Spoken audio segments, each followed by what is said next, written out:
ఈరోజు నాకు నిజంగా మొన్న పెళ్ళికి కూడా కనిపించారు ఆయన ఎక్కడో మా నాగబాబు గారి ఇటలీలో పెళ్ళికి జరిగితే.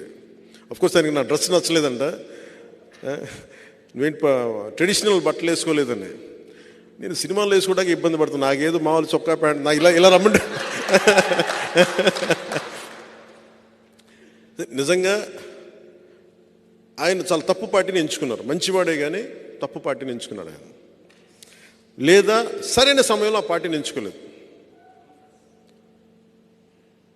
ఈ రోజున వైసీపీ ఎందుకు సుస్థిరత ఇవ్వలేదంటే, వైసీపీ వాళ్ళకి మనసులో లేదు. వాళ్ళకి నిజంగా సుస్థిరత ఇద్దాం అనుకున్నాడు. మీరందరూ చాలామంది వైసీపీ నుంచి కూడా వచ్చారు. ఇప్పుడు నేను నా క్యాడర్ని నేను రక్షించుకుంటాను, నేను వదలను నా క్యాడర్ని. మా కొట్టే స్థాయిని శ్రీకాళహస్తిలో ఒక చెంపదెబ్బ పడితే నేను మొత్తం ఢిల్లీకి వెళ్తున్నాను ఆపేసి అటు తిరుపతి శ్రీకాళహస్తిలో దిగి నేను అంత కాపాడుకుంటాను. మీ మీద ఒక దెబ్బ పడితే, ఒక కేసు పడితే నేను ఉంటాను మీకోసం. మన కాకినాడ అది పదవి విరమణ చేసిన ఉద్యోగస్తుల తాలూకు స్వర్గం అంటారు, దాన్ని పెన్షనర్ల స్వర్గం అంటారు, పెన్షనర్స్ ప్యారడైజ్. అలాంటిది. ఎందుకంటే మా పెద్దనాన్న, నేను ఎప్పుడు చిన్నప్పుడు ఎప్పుడు రాలేదు కానీ కాకినాడకి, మా పెద్దనాన్న అక్కడే పోస్ట్ మాస్టర్గా పనిచేశాను కాకినాడలో. అలాగే మా వాళ్ళు అందరూ, మా బంధువులంతా కోనసీమలో ఉంటారు, మా పెద్దనాన్న పిల్లలంతా. నేను ఎప్పుడు నా మాట పెన్షనర్స్ ప్యారడైజ్ ఉండిపోయింది చిన్నప్పటి నుంచి. అలాంటి పెన్షనర్స్ ప్యారడైజు ఈ రోజున ప్యారడైజ్ ఫర్ గాంజా అయిపోయింది. క్రైమ్ సిండికేట్ పెరిగిపోయింది. వీటన్నిటిని నిలువరించాలి అంటే బలమైన వ్యక్తిత్వం ఉన్న వ్యక్తులు అక్కడ ప్రజాప్రతినిధులుగా ఉండాలి. ఎంపీగా ఉదయ్, ఎమ్మెల్యేగా నేను. ఉదయ్ని ఈరోజు నేను చెప్తా ఉన్నా, అన్ని నియోజకవర్గాలు తిరగండి, మొత్తం వెళ్ళండి. ఎందుకంటే నాకు పనిచేసే యువత, ప్రధానమంత్రి గారు అడుగుతుంది కూడా, నేను మొన్న మాట్లాడుతూ ఉంటే ఆయన సభలో కూడా చెప్పారు, 2029 ఎన్నికల గురించి నేను ఆలోచించట్లేదు, 2027 గురించి నేను 2047 గురించి ఆలోచిస్తున్నాను. ఇంకో తరం గురించి ఆలోచిస్తున్నారు. ఆ తరం కోసం ఇప్పుడు ఈ రోజున పుట్టిన బిడ్డలు, 5 ఏళ్ల వయసున్న బిడ్డలు, పుట్టబోయే బిడ్డలు, వాళ్ళ 25 ఏళ్ళు వచ్చేటప్పటికి దేశం సంసిద్ధంగా ఉండాలి, ఉద్యోగాలు రెడీగా ఉండాలి, చదువులకి స్కూళ్ళు రెడీగా ఉండాలి, అసలు వాతావరణం బాగుండాలి, కలుషితం లేని వాతావరణం ఉండాలి. మోదీ గారు ఇలా ఆలోచిస్తున్నారు. ఆయన ఆలోచనకి ధీటుగా మన వంతు మనం కృషి చేసేలాగా యువ నాయకత్వం చాలా అవసరం. ఒక ఎంపీగా భవిష్యత్తులో కూడా నేను ఒకటే చెప్తాను, ఒకవేళ మోదీ గారు అడిగితే, అమిత్ షా గారు అడిగితే, నేను ఎంపీకి వెళ్ళాలంటే మా ఉదయన్ అడిగి స్వాప్ చేసుకుంటాం ఇద్దరం.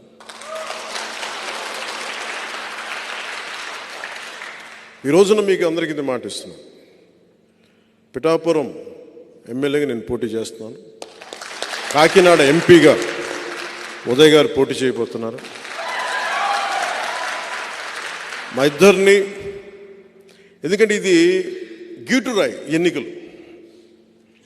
నిజంగా దశాబ్దం తర్వాత నేను నోరు తెరిచి అడుగుతున్నాను, ఓట్లు వేయమండి, ఓట్లు వేయండి, నాకు నేను హక్కు సంపాదించుకున్నాను. 2019లో కూడా నేను చాలా ధాటిగా ధీటుగా అడగలేదు ఓటేయండి, ఎందుకంటే నాకు మనసు చెప్తా ఉంది, ఇంకా నువ్వు పని చేయి. దశాబ్దం తర్వాత పోరాటాలు చేసి అందరి కోసం నిలబడి 4 దశాబ్దాలకు తెలుగుదేశం పార్టీ కూడా వెన్నంటే ఉండే నిలబడి ధైర్యం ఇచ్చి 5 కోట్ల మంది ప్రజలు కోరుకుంటున్న ఆకాంక్ష, ఒక ఐక్యతతో కూడిన ఒక అలయన్స్ ఉండాలి, ఎన్డీఏ అలయన్స్లో తీసుకొచ్చిన తర్వాత చెప్తున్నాను, ఈరోజు నన్ను గెలిపించండి. చేతులెత్తి నేను అడగట్లేదు, ఆర్థిస్తున్నాను. లేదు, అడగందే అమ్మైనా పెట్టదంటారు. నేను ఈ రోజున అడుగుతున్నాను, ఈ 2 సీట్లుతో పాటు మిగతా 19 సీట్లు, ఇంకొక పార్లమెంటు, ఇవి కొట్టి చూపించామంటే, ఇందాక చెప్తా ఉన్నారు సినిమాలో భగత్ సింగ్, దాని పేరు ఉస్తాద్ భగత్ సింగ్, అందులో ఒక క్యారెక్టర్ ఆ గ్లాస్ పడేస్తాడు. ఈరోజు వచ్చింది కదా, గాజు గ్లాసు పడి ముక్కలు అయిపోద్ది. షూటింగ్ చేస్తున్నప్పుడు అడిగా, ఎందుకు రాసామంటే, లేదు మీరు అందరు మీ మీద మీరు ఓడిపోయారు అంటే ఒకటే చెప్పాను నేను, గాజుకున్న లక్షణం ఏంటంటే పగిలే కొద్దీ పదునే కొద్దీ. నాకు బేసిక్గా సినిమాలు ఇలాంటి డైలాగ్ చెప్పడం నాకు ఇష్టం ఉండదు. బట్ మా హరీష్ శంకర్ బాధపడలేక చెప్పాను, మీకు తెలియదండి, మా లాంటి వాళ్ళందరూ మేము కోరుకుంటాం, మీరు తగ్గితే మాకు ఇష్టం ఉండదు. సో మా వాడి బాధ, మా హరీష్ శంకర్ బాధ భరించలేక నేను మాట్లాడాను. ఎందుకు చెప్తున్నానంటే, అనుభవం కాందే నేను ఎందుకు నలిగి ఈ రోజున ఎందుకు ఇంత బలంగా అడుగుతున్నాను ఓట్లు అంటే, ఒక దశాబ్దం అధికారం లేకుండా ఓడిపోయి పార్టీ నడిపిన వాడిని చిన్నపాటి విజయం, ఒక 21 సీట్లు, 2 ఎంపీలు కనుక మనం కొట్టి చూపించామంటే భారతదేశం ఆంధ్ర వైపు చూసేలా చేస్తాను.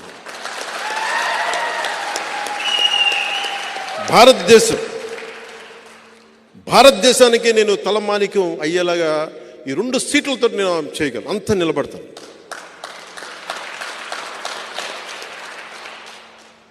ఈ రోజున మనం లేకపోతే ఈ పొత్తు కూడా ఉండలేని పరిస్థితి. అంత కన్విన్స్ చేశాను జాతీయ స్థాయి నాయకులందరినీ, అంత నిలబడ్డాను, మాట్లాడాను, 2 చేతులెత్తి నమస్కారం పెట్టి పరిస్థితులు వివరించాను. ఎమ్మెల్యే ఓడిపోయాను, అది కూడా చెప్తున్నాను మీకు. ఓడిపోయి కూడా నాకు ఇష్టం నా నేల, మన బిడ్డని, మన నేల తల్లిని మనం కాపాడుకోకపోతే ఎవరు కాపాడుకుంటారు?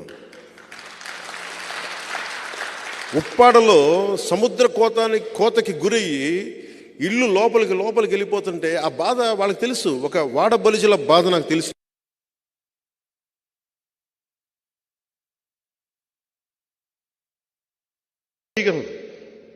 లేదంటే నేను వ్యక్తిగతంగా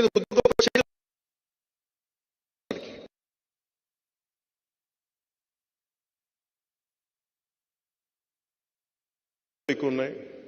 ఇసుకంతా మనది, ఇసుక చేశారు. జగన్ రెడ్డి గారికి ఇంకా అంతులేదైన వ్యాపారాలకి అండ్ డబ్బులకి, అన్నీ అర్థం చేసుకోగలను. నిజమైన అభివృద్ధి నేను అనేది గుడ్డిగా కూడా ఓటు వేయకండి అంటున్నాను. మీరు అన్నీ ఆలోచించుకోండి. ప్రజలు